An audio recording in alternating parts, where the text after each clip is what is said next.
Welcome back, everyone.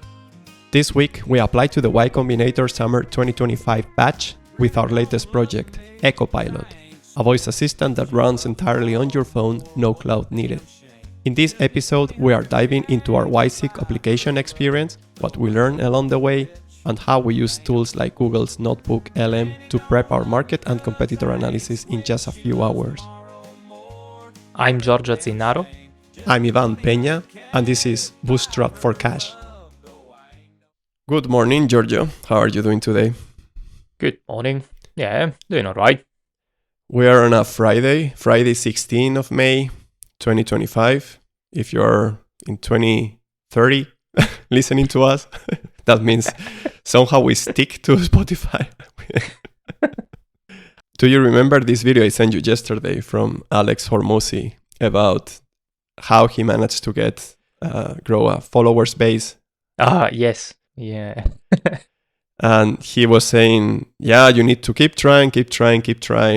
And if it feels better, I managed after 6 years to be number 4 on the list on Spotify or something like that. It's like, what? 6 years doing this shit every week? We're just 5 years and a half away. It's really demotivating. And I guess it's because we don't see ourselves like podcasters or I don't know, maybe if it's only that what we do, maybe I could live out of it and do it constantly. But when you have to do this and build things and distribute them and do everything that we are doing right now, right? We will talk more about that afterwards. But when you are doing all these things, being a podcaster, when you are struggling to get streams, is really...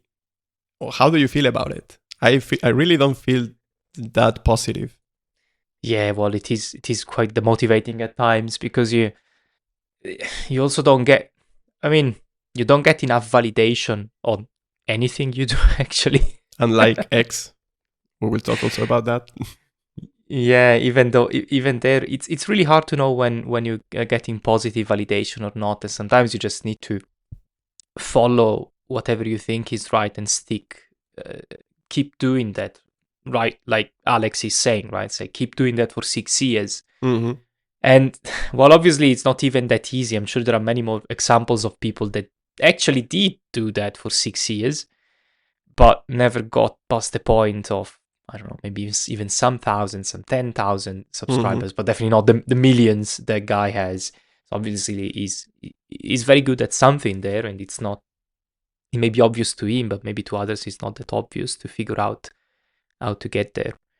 And I guess the thing is, it's all a big process of trying to figure out what works and what doesn't. And sometimes you just have no signal at all or very low signal to noise ratio, and then it's really hard to figure out if you're doing the right thing.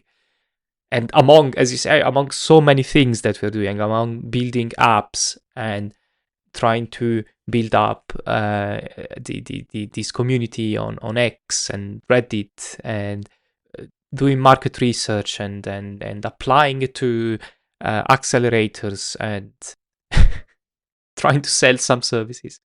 Now we're also thinking about creating our own YouTube channel. How crazy is that? Like also doing video. Yes. And we are 2 people, imagine solo founders. One more layer of complexity. But it can be done. I think it can be done. I mean, sometimes you just need to start and try. Who needs to sleep anyway?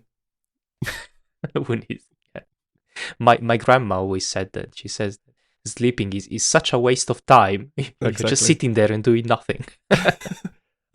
Does she sleep sitting?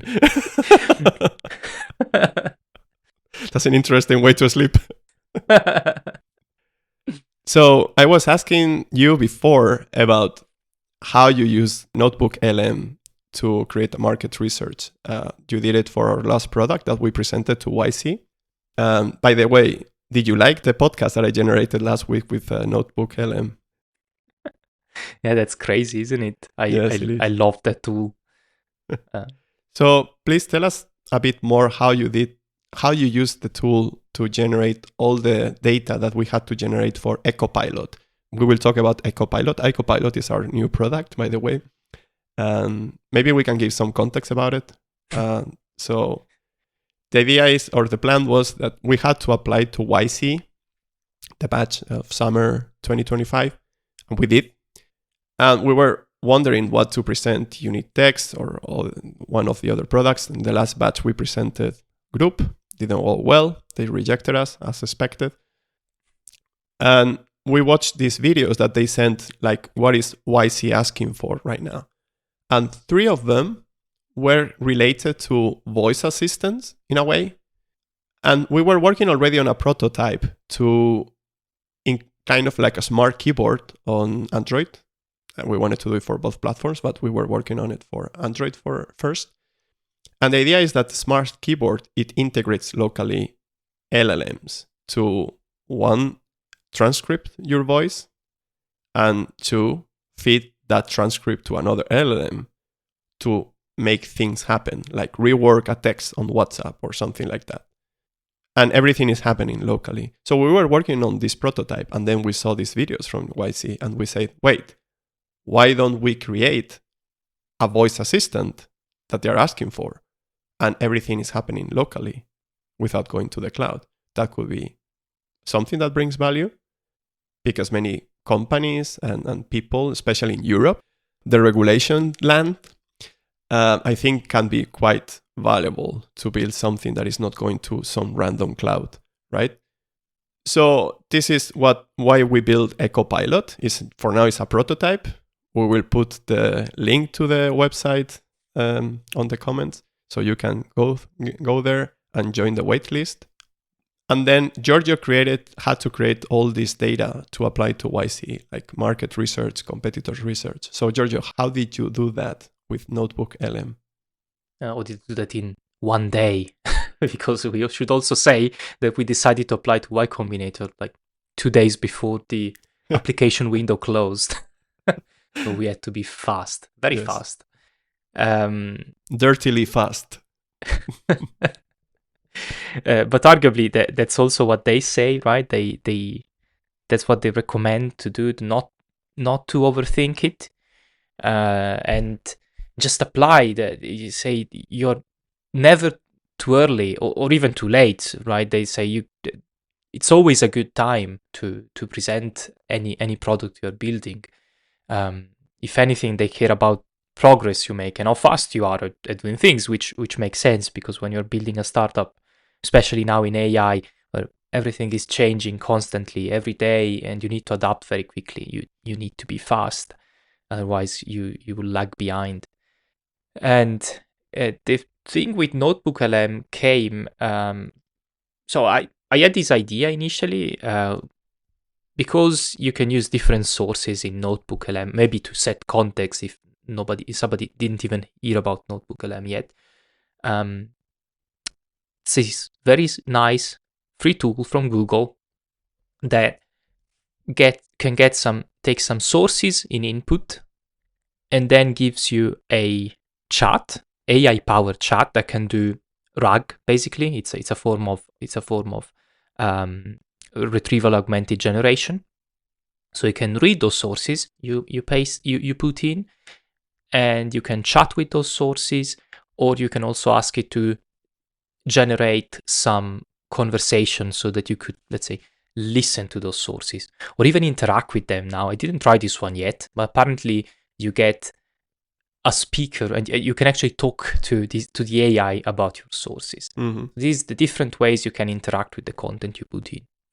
However, it should be said that the rationale behind Notebook LM, really the thing it excels at, is exactly taking data out of those sources.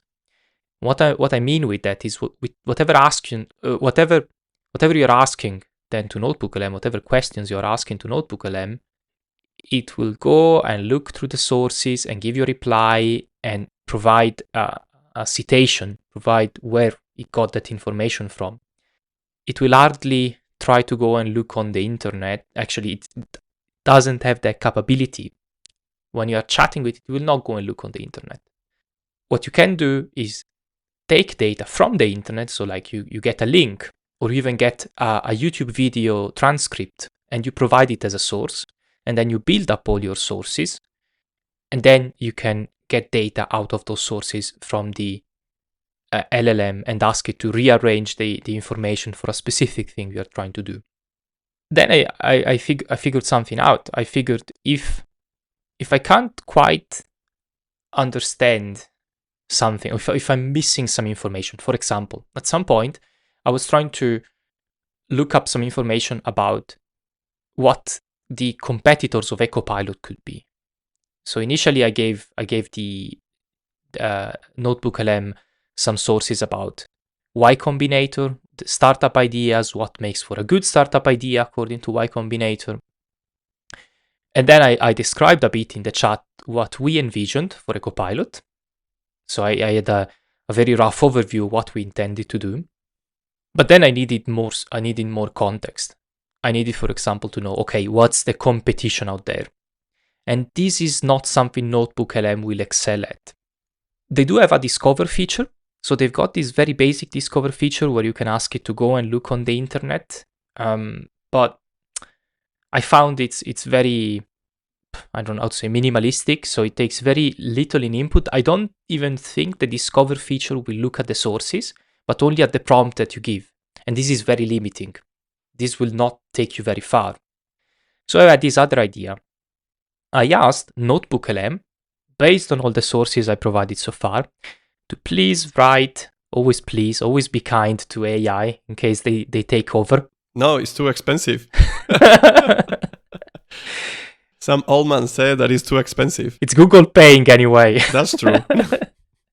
So please, Notebook LM, give me a prompt to provide to Deep Research, so to Gemini, to figure out what the competition could look like for EcoPilot.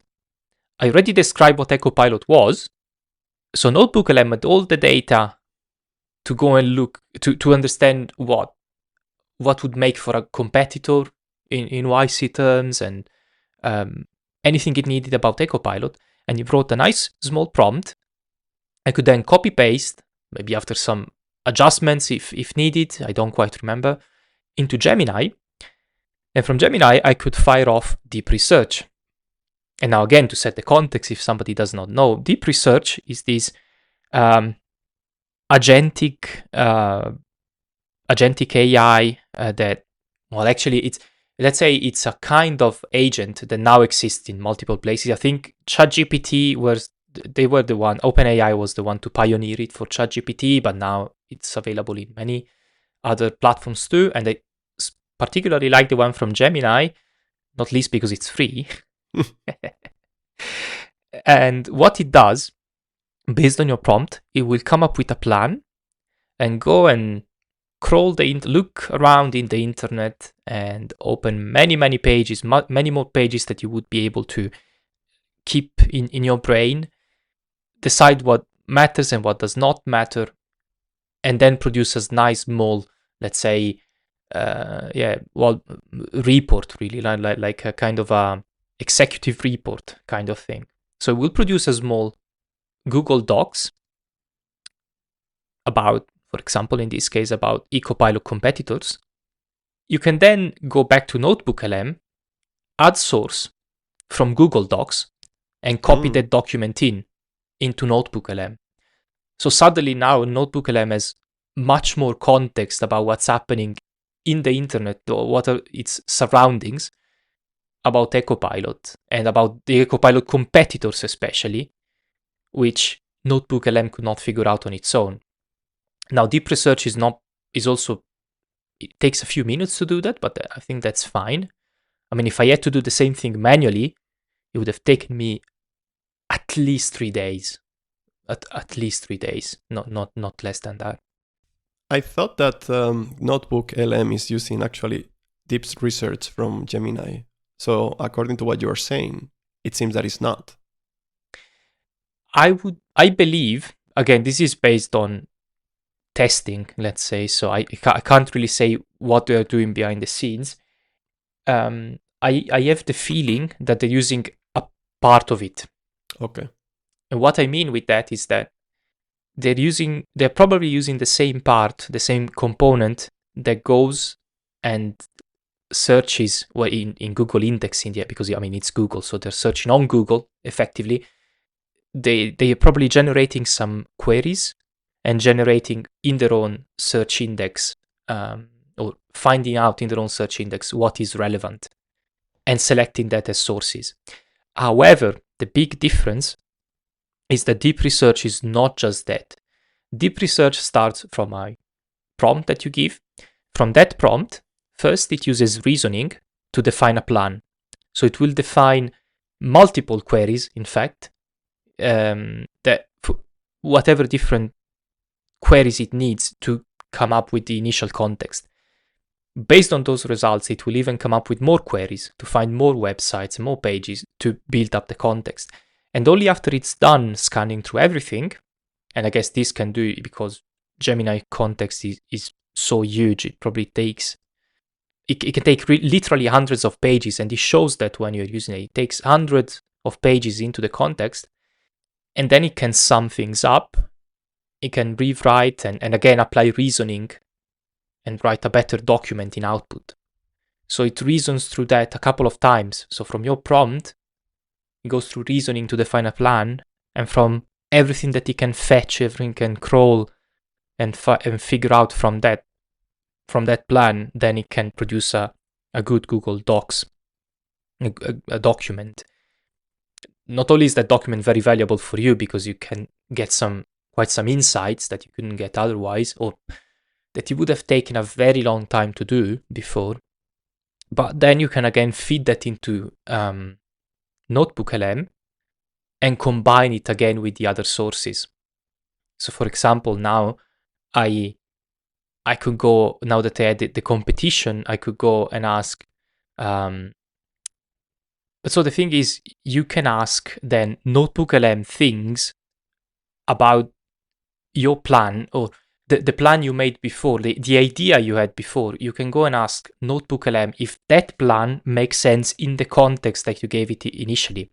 Mm-hmm. So if our context initially was, okay, I'm preparing to apply to Y Combinator, and I've got this vague idea how I want to do it.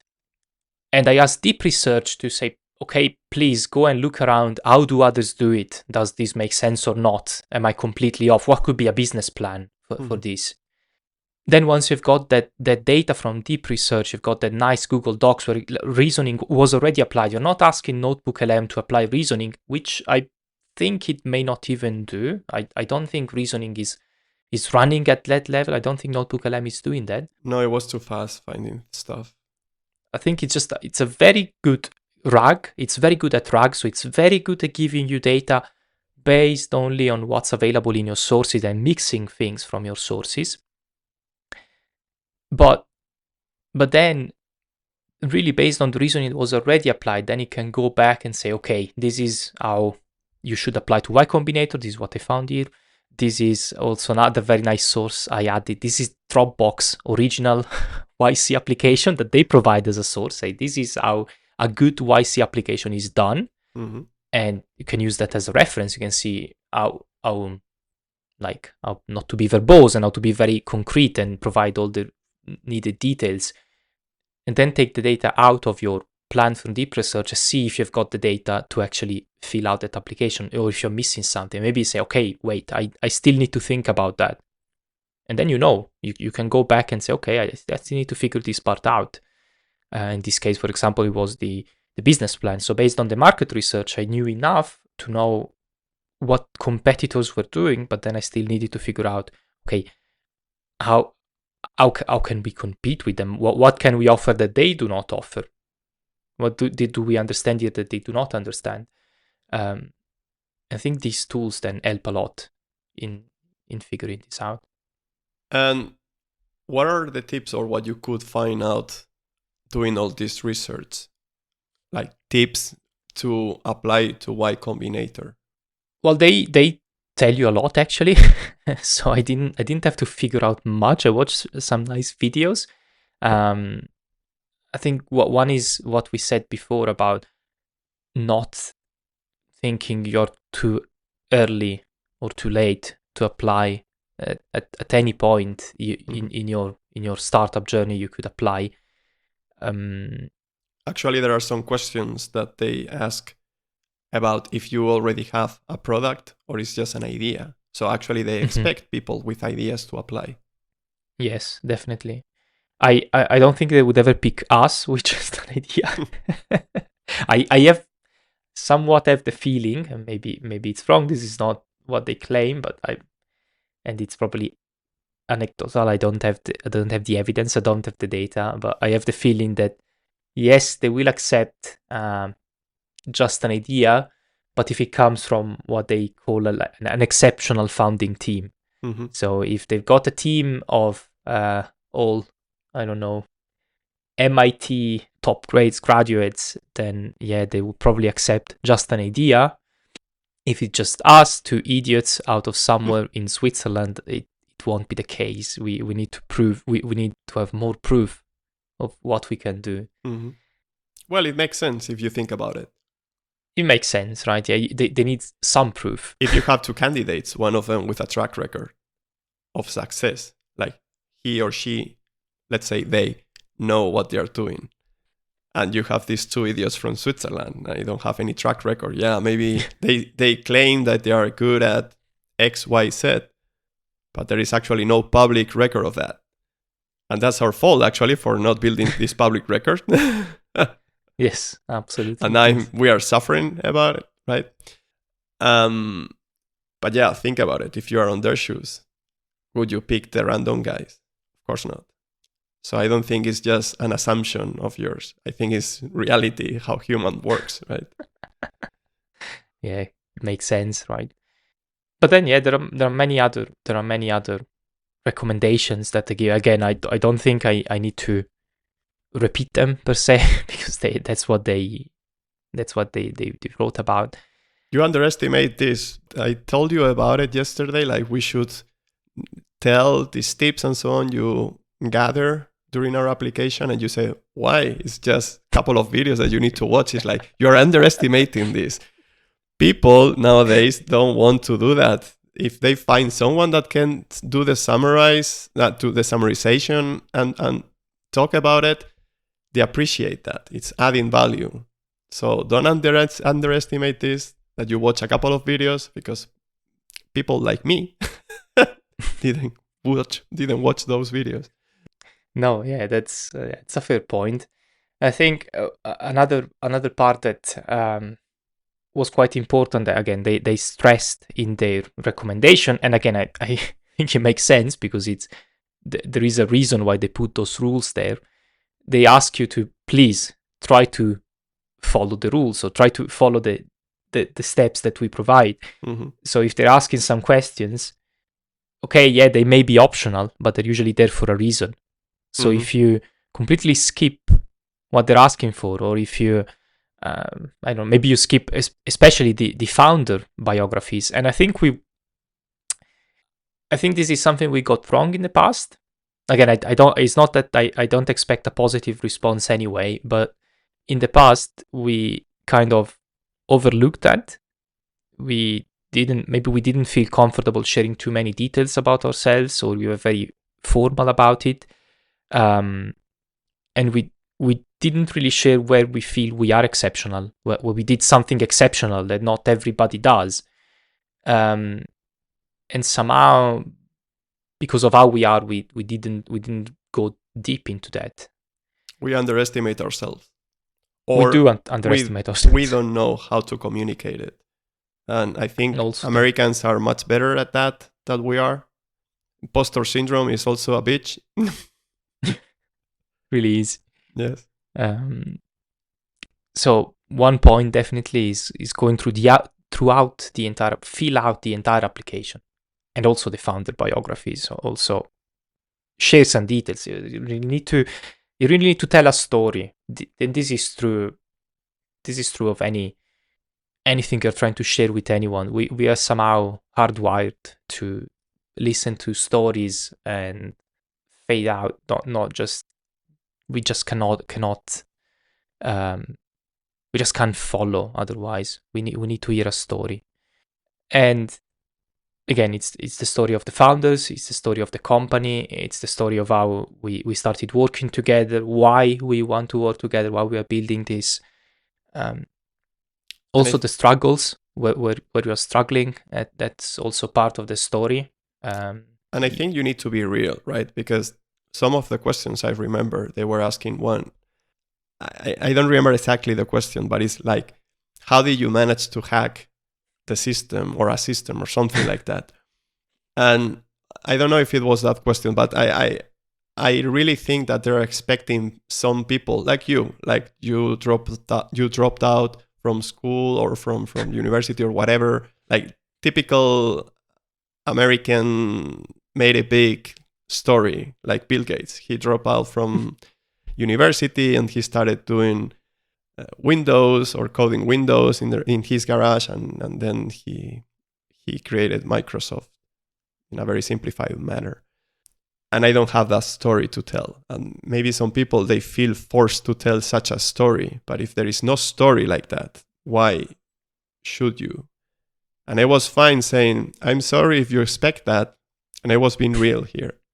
But I'm not that. So I did pretty good at school. I did pretty good at university. I finished all my studies. Didn't like to study, but I was good at it somehow. That's it. Sorry. Boring, but my story. I think, yeah, that's also something that's appreciated, right? Honesty and transparency, and not cooking up facts, not inventing things. Because in the end, also, if this does play out, that this is people you are working with. Mm-hmm. It's not an adversarial thing where you're trying to trick them into believing you're somebody you're not. Mm-hmm. There is really no point in that. It's not a challenge. This is in a way it's trying to in the end you're trying to establish a working relationship with these people. So they need to trust I think you. It always pays off to and treat them as such, right? As if people. you're lying from the beginning, then it's a bad signal. It really is, and it's kind of it's not just a bad signal for the application again, but it's really unfair and unfortunate, and it's not very nice. It's really not very kind, because in the end, this is also people trying to do their job, and I would think we can all appreciate it's not an easy job. Mm-hmm. I don't envy them. Yeah, it's tough. Obviously, the rewards are very high, not just in terms of like money rewards, which obviously Mm-hmm. as a VC, because that's what it is, they are, and but in the end, what they manage to build up, I mean, you can really credit to Y Combinator much of the even the concept of the startups, the way we know them. Much of it is we owe it to them. So Mm-hmm. it's a tough job, right? Yeah. It's not easy, and you need to keep you need to keep raising the bar, I guess. You can't just start doing whatever at some point, or it would somehow undermine everything you also did so far, the credibility of your startups, the value of all the startups you founded so far. It's really a tough job.